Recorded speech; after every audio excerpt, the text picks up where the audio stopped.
కేంద్ర హోంమంత్రి అమిత్ షాతో కిరణ్ రిజిజు సమావేశమయ్యారు. పార్లమెంటులో అనుసరించాల్సిన వ్యూహంపై చర్చించారు. ఉభయ సభల్లో ఇవాళ జరిగిన పరిణామాలపై ఆరా తీశారు అమిత్ షా. కాసేపట్లో యాంటీ పేపర్ లీగ్ బిల్లుపై చర్చ మొదలు కానుంది.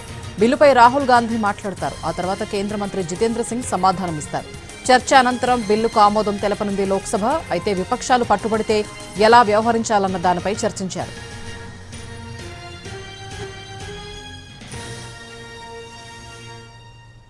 ఇక మరిన్ని అప్డేట్స్ మా ప్రతినిధి ప్రసాద్ లైవ్ లో అందిస్తారు. ప్రసాద్,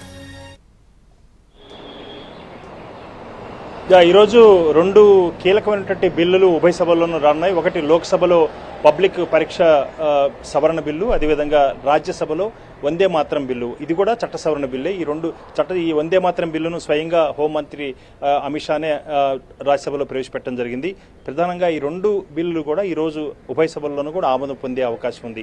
ఈ సందర్భంగా ప్రతిరోజు కూడా మామూలుగా పార్లమెంటు సమావేశాలు జరుగుతున్నప్పుడు పార్లమెంటరీ వ్యవహారాల శాఖ మంత్రి సీనియర్ మంత్రులతో మాట్లాడటం, జరుగుతున్నటువంటి పరిణామాలు వివరించడం, అందరూ చర్చించుకొని అనుసరించాల్సినటువంటి వ్యూహంపై ఒక నిర్ణయం తీసుకోవడం, ఇది మామూలుగా రోజుపాటు జరిగేటువంటి రివాజే. అయితే ఈరోజు చాలా కీలకమైనటువంటి బిల్లు కావడంతో ఇటు లోక్సభలోనూ సంఖ్యాబలం ఉంది. ఆ మేరకు ఎట్టి పరిస్థితుల్లోనూ ఏ రకంగానూ కూడా విపక్షాలు కూడా ఏమీ చేయలేనటువంటి పరిస్థితి.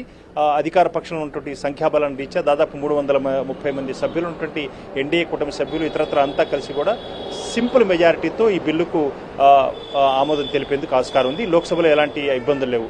రేపు రాజ్యసభలోకి వచ్చే అవకాశం ఉంది. అయితే ఈ రోజు మాత్రం రాజ్యసభలో వందే మాతరం బిల్లుపై చర్చ జరగబోతుంది. ఆ రకంగా ఈ బిల్లు ఆమోదానికి సంబంధించి కూడా ఓటింగ్ జరిగే అవకాశం ఉంది. కాబట్టి ఉభయ సభల్లోనూ సంఖ్యాబలము, అదేవిధంగా ఫ్లోర్ మేనేజ్మెంట్ ఏ రకంగా ఉండాలి అన్న అంశాలపై ఇరువురు కూడా చర్చించుకునేందుకు ఈ భేటీ అయ్యారు.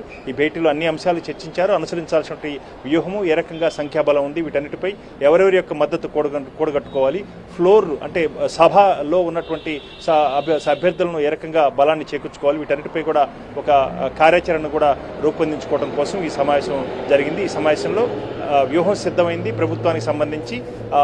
లోక్సభలో కూడా ఈ బిల్లు